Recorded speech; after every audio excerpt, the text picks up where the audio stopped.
God bless you. Have a good day. Thank you. Would you have time to answer a quick question? Sure. Right over here. Yeah. Yeah. Sorry, she's thinking, where is he taking me? Sorry about that. Okay. I think it should be individuals, but I think society does determine it. Entirely up to you how you answer. Will you have a couple minutes to talk about it? But you answer however you want. That's what this is about.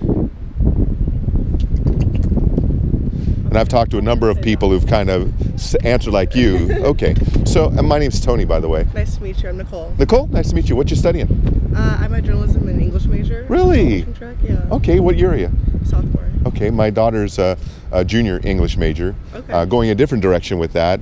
She's actually got a minor in museum studies as well. So she's thinking about going into that field, maybe curating or collection management, that kind of thing. So, all right. So, Nicole, how did you share with me how you determined society sets the standard for morality?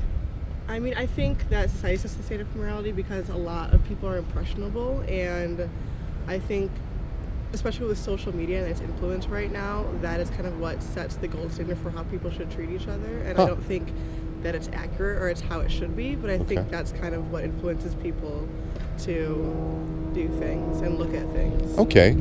Especially because it starts at a young age now. People are growing up with the influence of the internet and social media and things like that, and I think that they're very impressionable and they see what happens on these sites, and that kind of, through osmosis, they see how they should treat other people.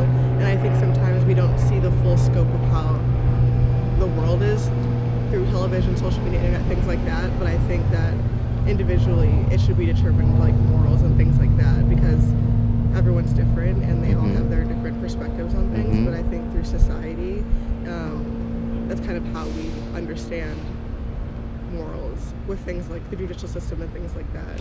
The judicial system. Okay. Yeah. Now you were hesitant a little bit. You're like vacillating between individual and society. What was making you lean towards the individual? Because personally, my standards of morality are individual. Okay. But I feel that in the grand scheme of things, society sets that standard. Okay. All right. Now, I can't tell by looking at you, but it looks like you have multiple nationalities in your family tree. I do. My great-grandfather is full Cherokee. Oh, really? Yeah. And I'm also African American and I'm Polish. Wow. Okay. All right. That's amazing. Especially considering where I'm going to take the conversation. Okay. Our society,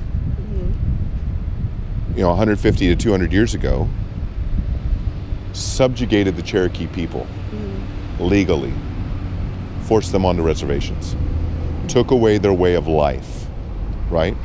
And you would know better than me, but it does not appear that the Cherokee society has ever recovered from that. I wouldn't say so either. Okay. All right. They've tried to implement things, but they're not very visible in society right now. They're kind of invisible to everybody else. We don't focus on them in the media. Yeah. And they're overlooked a lot. But there's actually just like a huge thing in North Dakota where they're suppressing their vote and they're disenfranchising them. Really? Yeah, because there's a huge case for like voter ID registration law.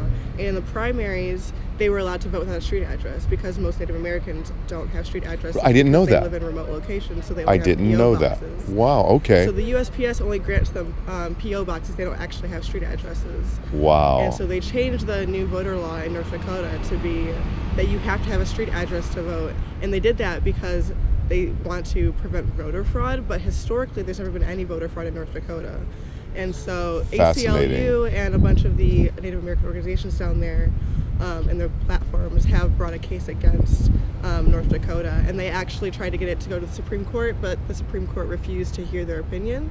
And one of the dissenting judges on the Supreme Court, Judge Ginsburg, actually wrote an opinion about it because he didn't agree with that, and he thought that it would create a lot of confusion and also disenfranchise the Native American voters because they were able to vote in the primaries, now they're not able to vote in the midterms because they don't have a street address. Wow. And so it just kind of shows I had no idea. We don't see it, and we don't talk about it. And I actually wrote about this for the Daily Iowan because I work there. Really? Okay. And so I think it's important that we talk about these issues because Sure. it's often ignored and overlooked in the broad scheme of things. Okay. So it would seem, and no reason for me not to believe you, but it would seem that disenfranchisement is happening legally to this day with the Cherokee people, okay? You mentioned that you are part African American. Our society, as you know, legally subjugated people because of the color of their skin. In many parts of our society, Africans were considered subhuman. Wrongfully so, may I emphasize that, okay? And then you mentioned that you're part Polish. In the 1930s and the 1940s, in the Polish ghettos, Jews were rounded up, they were stripped of their citizenship, stripped of their possessions, stripped of their personal identity, and 6 million, not all in Poland obviously, but 6 million Jewish people, and not only Jews, but blacks, homosexuals, people who were physically or mentally handicapped, they were slaughtered. All those horrific things that we just talked about that affected all of your people groups were all legal. Society determined that that was the moral standard. But it wasn't right. Right. So there's got to be a different standard. And let me ask you this, Nicole. If societies have the freedom, the wherewithal, the right to determine their own moral standards, if every society has that right, would it be right for any other society to impose their moral standards on another society? I think that's a very complex question, and Yep. it's very subjective and objective too. I would agree it's objective, but certainly complicated. Yeah, and so I think I don't really know how to answer that. Okay. Because unfortunately, not to the extent that it should have happened with the immoral standards of subjugating the Indian people, the Native American people, and African people, right? Those things should have never happened in our country. But yet, even while in the 1930s and 40s, both the Cherokee people and people of color were still facing barbaric discrimination, right? Lynchings. All those things were going on in our country, right? There still wasn't real civil rights at that time in our country, but yet our society determined to go to Germany and impose our will on another society because we disagreed with it. Not only were we hypocritical, but we violated the standard that each society has a right to make its own determination what its morals are. We should have gone to Germany. What we did was right. What we did was morally right because there is a standard higher than the individual and higher than the society that says we ought to love our neighbor. See, as a Christian, I believe that God has set a standard for morality that is not arbitrary. What I mean by that is, if you and I as individuals get to determine our own moral standard, I think you and I would agree that it's wrong to murder. Well, let's make it even more personal. You and I agree that it's wrong to subjugate people because of the color of their skin or their national heritage, right? What happened in our country regarding slavery, what's happened in our country regarding Native Americans, you and I agree that's morally reprehensible. Okay. But if the standard was determined by our own personal beliefs, if I were to say, no, I thought those things were good, you would have no basis upon which, besides your arbitrary opinion, to tell me I'm wrong. There wouldn't be a standard to which you can hold me to, an objective standard that says, no, Tony, you're wrong about that. You and I both know I would be wrong if I held that. Society, again, if society is left to make up their own determination, what their moral standards are, Well, we see how many times our society has legally blown it and have done things immoral to people under the color of authority, doing it legally. And we've seen that in other parts of the world too. So there has to be an objective standard under which we all know the difference between right and wrong. And that's the conscience God has given us. See, you and I, we're very different people. I'm primarily Western European. I do have one, if 23andMe and the DNA testing is accurate, I have 0.1% Western African in my blood and 0.1% Native American in my blood. Now, I'm not going to go file any applications, looking for scholarships, or, that would be an abuse, obviously. I'm primarily Western European, German, Italian, English, what have you. So you and I are very different people. We come from different backgrounds. We're different generations. I'm a generation older than you are.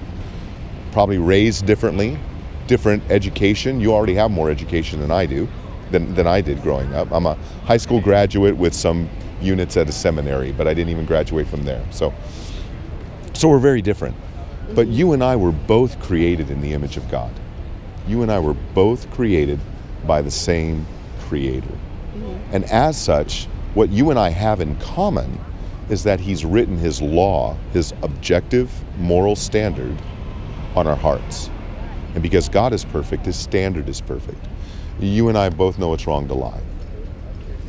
We might come up with some moral dilemma where we think it's okay to lie, but it would be wrong for me to lie to you about who I am and what I'm doing. It would be wrong for you to lie on an application. And we both know that, not because of how we were raised, not because of the kind of people we are, but because the God who created us wrote His standard on our heart, an objective standard that is above and outside the individual and above and outside society, a standard that applies to every individual and every society. We know it's wrong to steal. You know it's wrong to cheat on a test. I know it's wrong to cheat on my taxes. You and I both know that's wrong because God's written His law in our heart. We know sexual immorality is wrong. However, whatever comes to mind when you think of that, and because I'm a man and you're a woman, we're not going to dig into that. But we both know that's wrong because the God who created us is not immoral. He's perfect, He's holy, He's just. So the problem for us is that one day we're going to stand before our Creator to give an account for our lives. He's going to judge us not by our own moral standard and not by society's standard. He's going to judge us by His standard that He's written on our heart.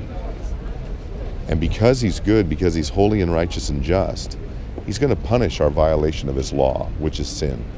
And that punishment's eternity in hell. That's the reality, because He's good, because He's perfect, because He's holy and righteous and just. But do you know what God did so that you may not have to face that punishment? What? Okay. 2,000 years ago, God the Father sent His Son to earth in the person of Jesus Christ, truly God, truly man, and without sin. As God in the flesh, He lived a perfect moral life in thought, word, and deed for some 33 years, a life that you and I have likely failed to live in some way today. And that at a time appointed before the foundation of the world, He voluntarily went to a Roman cross. He died a death He did not deserve to take upon Himself the punishment you and I rightly deserve for our violation of God's law. And then He forever defeated sin and death when He rose from the grave. What God requires of you and me as individuals, as human beings, as His image bearers, and as lawbreakers, is to, by faith, turn from our sin and put our trust and our faith in Jesus Christ alone for our salvation. And the promise of God, Nicole, is that if God does that miraculous work in us, literally causing us to be born again, born from above, He's going to forgive our sin. Not on the basis of our goodness, not on the basis of our religion, not on the basis of living up to our own moral standard, but on the basis of his love and his grace and his mercy that would allow his son to die for sinners like us. He'll forgive our sin. We'll be reconciled to the God that we've offended through our sin, and we'll have the assurance of eternal life with him forever. You see, Nicole, if you were to stand before a judge in a courtroom having been found guilty of breaking the law, and let's say the right punishment for that offense is the death penalty, what would you think if the judge, after sentencing you to death, stood up from behind his bench, took off his robe of authority, and said, Nicole, you are guilty, and you do deserve to die. That would be just. But I'm going to take your place, Nicole. I'm going to allow them to put me to death so that you can live. The requirement of the law is death. I'm going to fulfill the requirement of the law on your behalf so that you can go free. What would you think of that judge? I mean, obviously sacrificing himself first on, and I think he's giving them the opportunity to rehabilitate themselves and rethink what they have done and become a better person. Well, that's a picture of what God did through his son, Jesus Christ. He allowed his son, who did not break the law, to die on behalf of people who do. Yeah. And even more than simply giving us the opportunity to live a better life is the promise, not merely an opportunity, but the promise to be forgiven and to be reconciled with him, to him. And that's good news. So I hope you'd give that some thought. Thank you. Nicole, nice talking to you. Very nice talking to you too. Again, my daughter's a student here. I'm usually here on Wednesdays. If you ever happen by, just stop and say hello. Sounds good. Thank you so much, Nicole. God bless you. You too. Thank you.